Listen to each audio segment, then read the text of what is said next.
a aussi des nouveautés en matière de deux roues. Yvan Mouton, vous qui sillonnez les allées du mondial, vous nous avez dégoté du nouveau côté deux roues.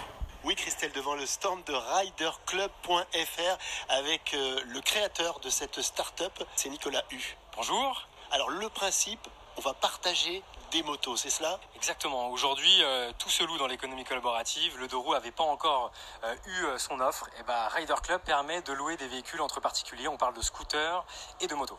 Alors, ça se passe comment concrètement ? On se géolocalise et l'application vous propose les véhicules autour de soi qui sont disponibles à la location. Au niveau des tarifs, ça se passe de quelle manière ? Alors, chaque propriétaire décide du prix de la location. C'est un prix fixé par jour. C'est quelque chose d'assez simple à mettre en place. Alors, ce qui peut être intéressant éventuellement, c'est que je peux louer une moto qui est à vendre, c'est ça ? Exactement. Rider Club, ça sert aussi à ça. Vous avez envie de tester une moto avant de l'acheter, Rider Club permet justement de louer une demi-journée, une journée ou plusieurs jours, et pour vous faire un avis vraiment vrai d'avoir testé la moto que vous avez envie d'acheter. Et puis aussi pour voir si la moto n'a aucun souci mécanique. Dernier problème, c'est celui de l'assurance. Comment ça se passe ? Alors l'assurance est un point très important. Notre assurance se substitue à celle du propriétaire et assure aussi le locataire.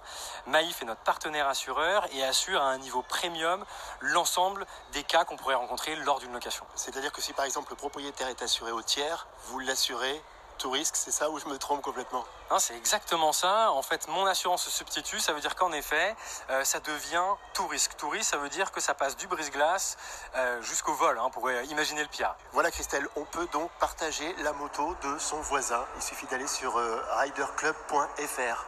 Merci Yvan, et c'est une très bonne initiative effectivement, en plus des scooters en libre service à Paris par exemple, la location donc de motos et scooters entre particuliers. On va s'interrompre quelques minutes, le temps d'un petit peu.